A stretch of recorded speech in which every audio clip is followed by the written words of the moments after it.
Hello, everyone, and welcome to the first weekly countdown episode. I'm Collin, your host of this show, and in this week's episode, we will be taking a look at the biggest stories across the American space industry. Today, we will cover Starship's 13th flight test, the Roman Space Telescope, and RFA's newest rocket, plus the latest from NASA, and a new look on what's coming up next. There's a lot to get through, so let's dive in.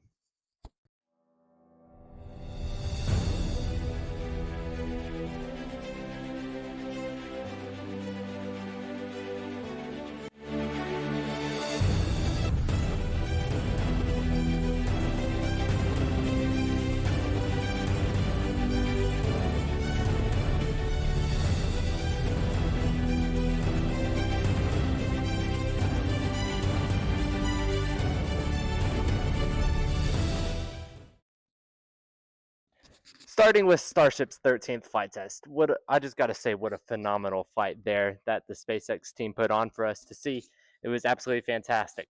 The booster 20, completed almost all of its objectives. We'll talk more about what it had issues with later on. And the ship performed perfectly. No issues that we could visibly see whatsoever.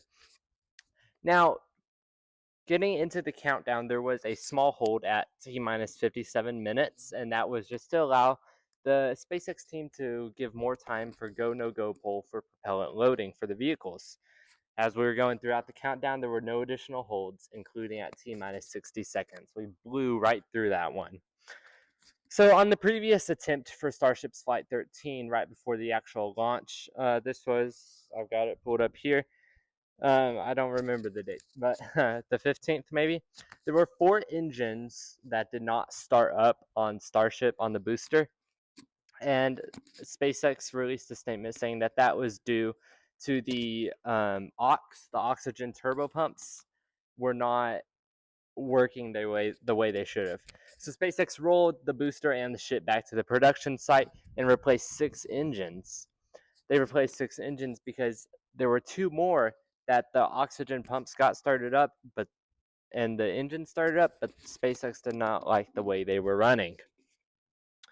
So with this new version of Starship version 3, they are only able to launch with 2 engines out, so as a max. So during ignition, if you have more than 2 engines out, it's an automatic pad abort, just like we saw with that previous attempt. So before the official flight, SpaceX and B-20 conducted additional testing on the pad before the flight. I think it was the day before flight, in which the SpaceX spun up only the oxygen turbo pumps on all 33 engines, pretty much doing a fuel leak dump test, or fuel dump leak test. Flight 13 after that test was originally targeted for July 23rd, but was scrubbed due to bad weather due to Tropical Storm Bertha in the area. SpaceX had a new goal for this mission in which they were going to go full throttle through max Q, which is the point of maximum aerodynamic pressure on the vehicle. They were just going to go full throttle without powering down on that and see how that went. So they needed to be able to see the vehicle, and specifically Starship's heat shield, to take data on that. And with clouds from tropical storm, you obviously cannot see the vehicle. In news about weather too, apparently Starship is now allowed to fly through lightning. That means Starship can now fly through pretty much any weather as long as wind conditions apply properly. Moving on here, we finally reached the actual launch day. Starship successfully lifts off at 5:51 p.m. Central Time on the 25th or 24th of July. I can't remember. I didn't write it down. At 5:51 p.m. Central Time, that is 6:51 p.m. Eastern Time. Or for those of you who like 24-hour time, I don't know the UTC time, but 24-hour time here is going to be 17:51 p.m. Central Time. During the launch, or I think it was a little bit after, it wasn't during SpaceX's live stream, we got brand new views of the engines from the booster, the engine bay of the booster during launch. Those are amazing views. Seeing the heat of the engines and the frost of the booster, that was really something cool to see. We made it to hot staging. B-20 successfully flipped straight up due to the new staggered engine startup from ship 40, unlike booster 19 where it spun 90 degrees the opposite direction. So that was great news there. The boost back burn was successful, except it ended 12 seconds early, which in spaceflight that can make a huge difference on your trajectory. And we do not know the cause. SpaceX did mention that early boost back burn cutoff, but we do not know the cause of why it shut down early. Moving on to the landing burn for B-20. B-20 lit most of its engines for landing burn, but it had landed too hard. It landed about 100 miles an hour into the Gulf, which is too hard for what SpaceX wanted, and there were some engine issues during the landing burn there.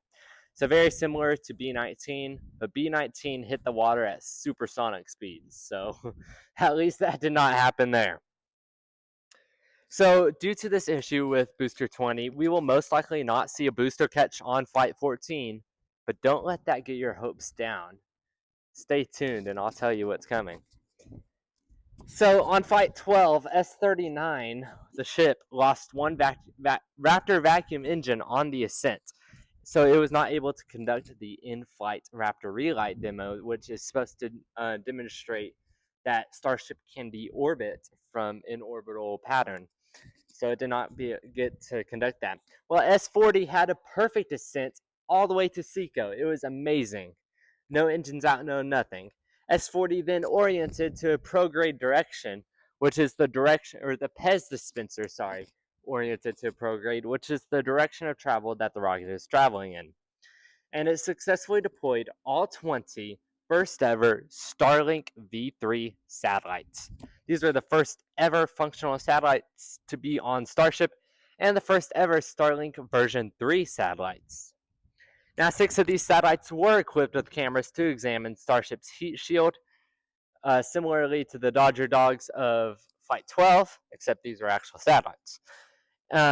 All 20 satellites did connect to the major Starlink constellation using lasers and deployed solar panels. However, we only have one picture of these satellites, and unfortunately, it's not the best quality picture. So we're still waiting on footage from. We are still waiting on footage from Starship and all of that.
Yes, we are. Sorry.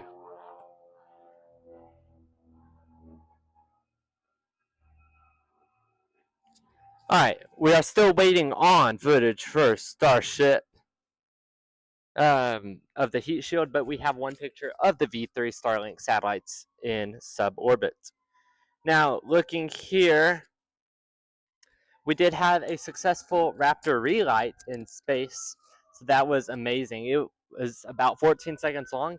It looked amazing. That was really cool to see. S-40 also perfectly demonstrated re-entry and the return to launch site maneuver, in which it does some turning and some banking to practice going back over the Gulf from land to orient itself with the tower. Then Starship quickly turned about 90 degrees across its yaw axis and to simulate it lining up with the chopsticks for a catch.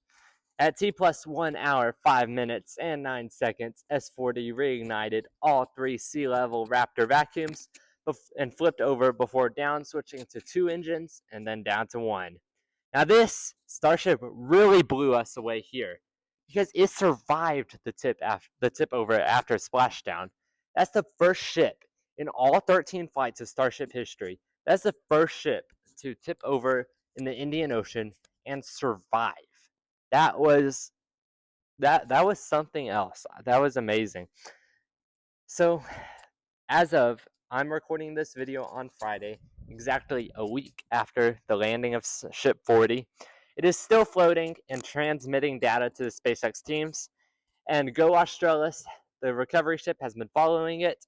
And SpaceX is sending out a special tow vehicle, which should have arrived at Ship 40 today, to tow S40 back to land.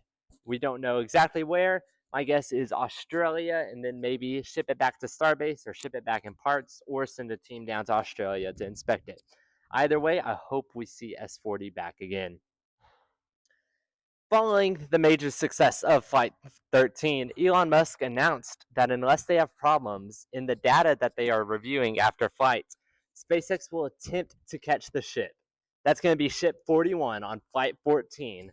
That's going to be such an amazing sight. It's really crazy to think how much progress the ship has made compared to the booster. Like, if you remember back on the first version, the first 3 version 2 flights, those ships didn't go anywhere. They didn't make it to the Indian Ocean.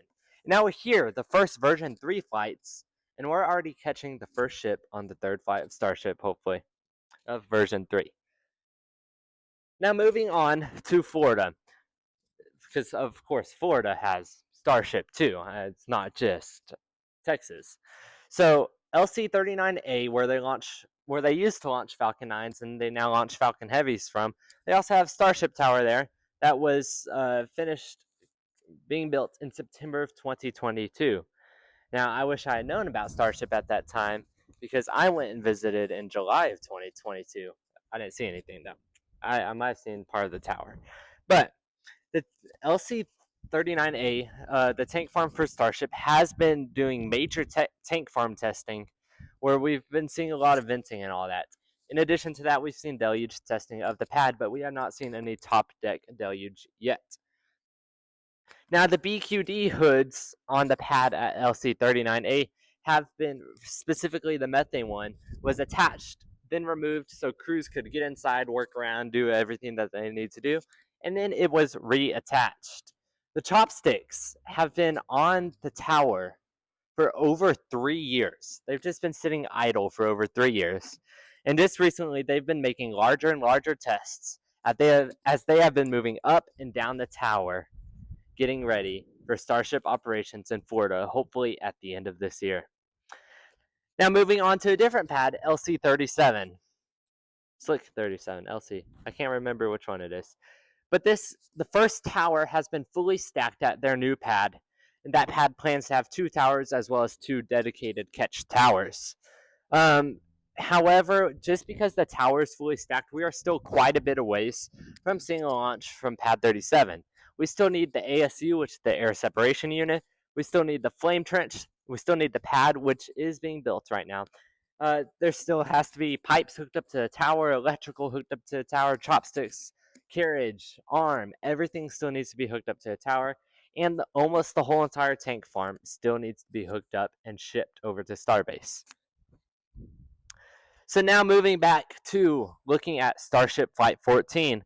Flight 14 vehicles are awaiting their static fire campaigns. That's right, both of them have completed their cryogenic proof testing. Ship 41 should hopefully static fire in 1 to 2 weeks, as it has received most, if not all, of its engines. And B-21 should static fire in about 3 to 4 weeks, seeing as it only completed cryo testing about 1.5 weeks ago at the time of this recording. Now, looking ahead at Flight 14 and the potential ship catch that we could be seeing, there will need to be a modified license from the FAA to catch Starship. As Starship, the actual upper part, is only permitted to land off in the Indian Ocean. So they will need to modify that license to have it catch, as the only thing allowed to be brought back to the launch site right now is the Super Heavy booster. So hopefully we will be keeping our eyes out for that license modification, and we will let y'all know when that is made. Now, like I mentioned earlier, B-21 is likely to splash down rather than to be caught, and that's due to the landing burn issues and boost back issues that we saw in this fight. If I didn't mention it, Booster 20 landed 20, not 20, Booster 20 landed 2 kilometers off of target, which that can be a big difference. S-41 will likely deploy more Starlink version 3 satellites as a testing base and for data points for Starlink. These satellites probably will not be operational for customers. They will probably just let them decay in orbit and burn up in the atmosphere. Now, S-41 can stay in orbit for 48 hours, up to 48 hours, before needing to come back to the launch site. So we could be seeing the first ever over a day-long Starship flight. Now, looking more ahead to Flight 15, which we thought could have been the first flight from Florida, but with booster issues, that might not be the case anymore. So Flight 15, the vehicles are moving along great. Booster 22's its transfer tank was recently just installed, and Ship 42 is almost ready for cryo testing as it has received its aft flaps and raceways. Now, on the topic of ships, we've seen a mystery test nose cone moved into Mega Bay 2 labeled S43.1 Qualification 3.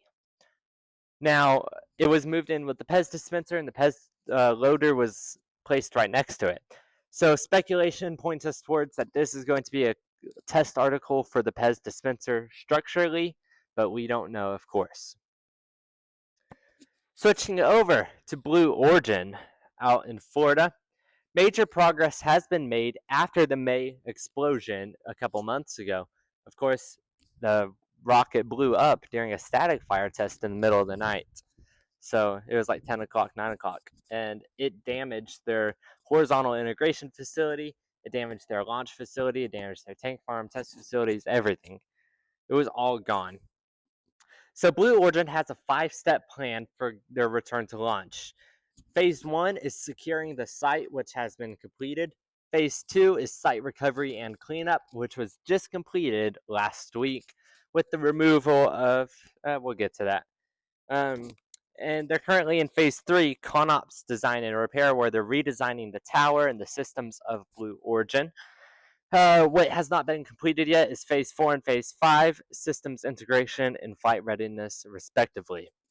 So future launches of New Glenn will not use the transporter erector, which rolls out the vehicle horizontally and then lifts it vertically, but rather it'll have the first and second stage roll out horizontally before being raised vertically and having the payload and fairing be stacked atop the crane, atop the rocket via a crane.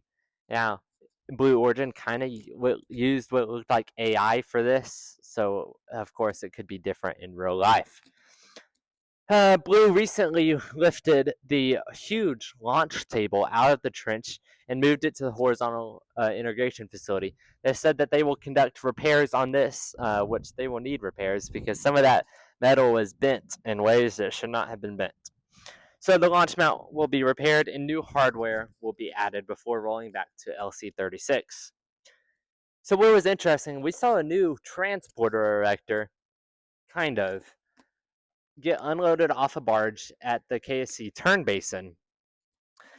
This transporter erector is used to test second stages, and our current speculation for this is it's going to be used for testing, and there will be a new test site next to Blue Origin's Exploration Park by the KSC Visitor Center for second stages. As we have seen, I think these are FAA advisories for 4 Lightning Towers to be built next to their facility. And this is not going to be a launch site, trust me. You do not want a launch site over there. But could they test at KSC? Because Blue Origin and NASA recently just signed an agreement to use the historic B test complex at NASA's Stennis Space Center in Mississippi for second stage testing.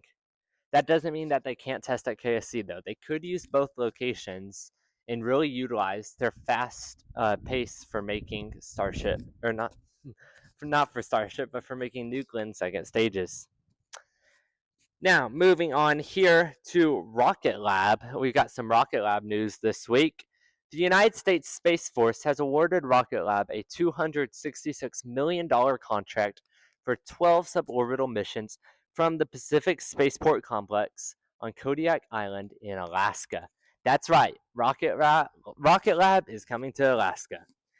These tests will be using their HASTE vehicle of Electron, which is their suborbital variant that goes up, arcs back down, crashes to conduct tests. These tests will run through 2028. Now moving on to this week's news in NASA. The fourth and final RS-25 engine for the Artemis 3 mission has arrived at KSC. Soon, all four of these engines will be added to the core stage, and for the first time, they will be added vertically to the core stage, hopefully making integration easier. Additionally, for Artemis 3, the SRBs have begun stacking, and 10 additional motor segments will be added for launch. Now, on July 29th, I had the opportunity to ask NASA a question regarding their telescope, the Nancy Grace Roman Space Telescope. Let's take a look at what I asked and what their response was. Great, thank you. We can take our next question from Collin Covington with Orbital Briefing.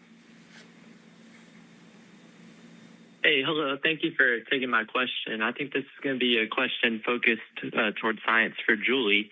And I'm wondering if Roman's measurements of dark energy significantly differ from current cosmological models. What would be the first implications for understanding of the universe?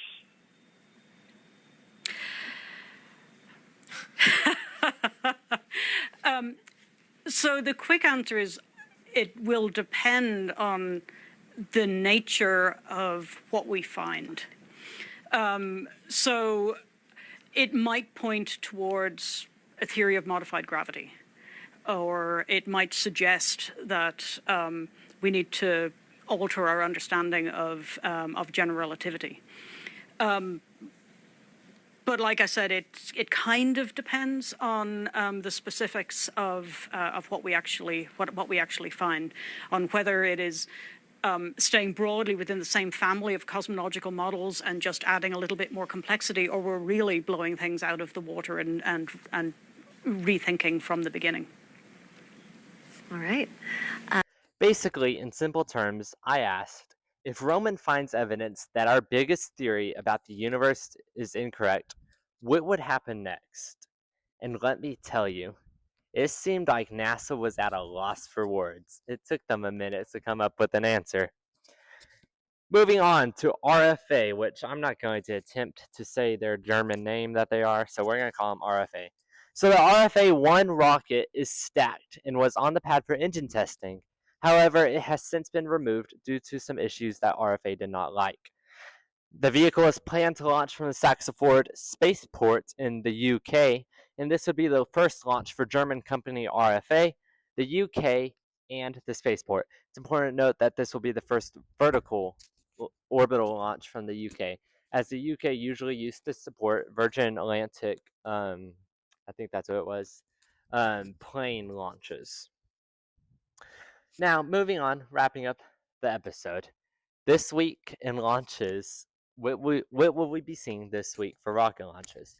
Well, we'll be seeing an unknown payload, as with all China payloads, on a Long March 8A from Wenchang Space Launch Site in China. Sorry if I'm butchering the names of these launch sites in China, it's hard. Additionally, we will see 3 Starlink missions from Falcon 9, all from Slick 4E in Vandenberg, California. An unknown payload on Jielong 3 from the Haiyang offshore launch location in China. A Falcon 9 carrying the Bluebird 11 through 13 satellites, broadband satellites, from Slick 40 at Cape Canaveral Space Force Station. An H322S carrying Mitsubishi 7 from LA Y2 in Japan from JAXA. And the second flight of Spectrum, ISTAR Spectrum, onward and upward from Norway on August 6th. Time to be determined, as we don't have a time for that yet. But that's going to wrap it up for this week's weekly countdown. Stay tuned every Saturday, as there will be a brand new episode. Thank you for watching.